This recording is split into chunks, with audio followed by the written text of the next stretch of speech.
dwarfed by the numbers who will be in the capital for the funeral itself tomorrow.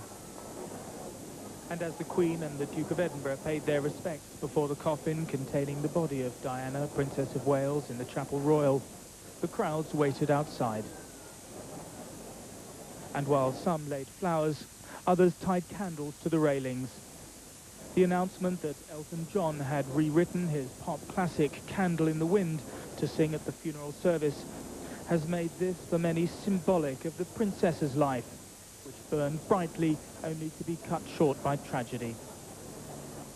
Sunflowers too have become symbolic of how many see her.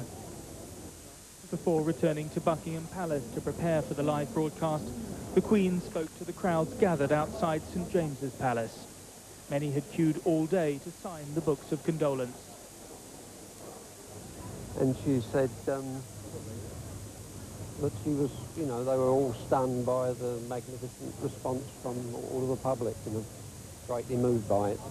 I thought she was very good, and she went to see everybody and things, and she was very nice, and so I wanted to pay my respects.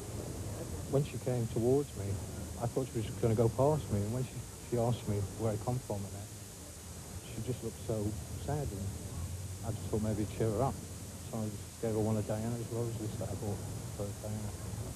I've written that I've got a really sore heart from her because I'm really sad. And my mummy as well. Later tonight, Diana's coffin will travel by a simple hearse to Kensington Palace ahead of tomorrow's funeral. More than 5 million people are expected to be in London then. A remembrance and commemoration of the life of a woman who was for many both unique and irreplaceable. James Forlong, Sky News. It's just been reported from France that the family of Princess Diana has filed a civil suit in connection with the investigation into her death in a car crash in Paris. The Spencer family filed the suit on Tuesday but made no public announcement. Earlier today, Dodi El Fayed's grieving father, Mohammed, released video pictures showing the last moments of Princess Diana and his son. The Harrods' boss said he was doing it to prove that their driver from the Paris Ritz wasn't drunk when he drove the couple from the hotel. The driver's funeral has been postponed because his family have requested a second blood test. These are the very last images of the princess and her Egyptian companion, filmed on the security cameras of the Paris Ritz Hotel as Diana and Dodi El Fayed arrived for dinner. A happy, carefree couple, despite the fact they were accompanied by a bodyguard and were being followed by photographers. Over 2 hours later, with by this time something of a horde of photographers and onlookers waiting by the front entrance on the Place Vendôme, the couple departed by the hotel's rear entrance. They leave with the driver, Henri Paul, the man wearing the spectacles in this shot. As the pictures were released, it was announced his funeral was being postponed. Mr. Paul himself, seen walking into the Ritz that night here, was to have been buried just before the princess tomorrow.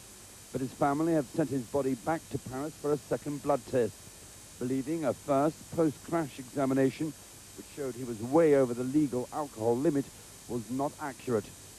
Simultaneously, the French authorities have appointed a second investigative judge to unravel the halo of mystery, which, as one source put it, still surrounds the tragedy. The appointment of a second investigating judge is highly unusual. Only happens in very complex or sensitive cases like this one. It's also yet another sign of the political pressure that's being exerted on the judiciary here to resolve the question of who's to blame as quickly as possible. That the inquiry is deeply troubled is becoming ever more apparent. One of the photographers charged with manslaughter this afternoon explaining he'd only arrived at the scene after the emergency services and claiming he'd committed anything but a crime. When I saw her, the emergency services were helping her. And it's a scene I will remember all my life because she was so very beautiful. If I had been allowed to take a photograph, I wouldn't have been able to. And I think all my colleagues there were also stunned. And his lawyer revealed completely new information which could help explain the crash. This is a puzzle, and the judge and the police have not achieved the puzzle. One of the elements was certainly based on the fact that before the Mercedes was driving a very little car by 50 kilometers per hour.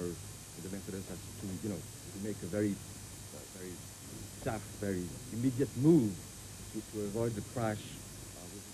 This is in the puzzle, in the very complex reasons which brings to the crash. This is one of the elements. 3 other photographers who'd fled the accident scene and only turned themselves in yesterday are still being questioned. But whether the investigative judges will be so quick to accuse them of manslaughter after the revelations of the past few days is increasingly doubtful. Anna van Linden, Sky News, Paris.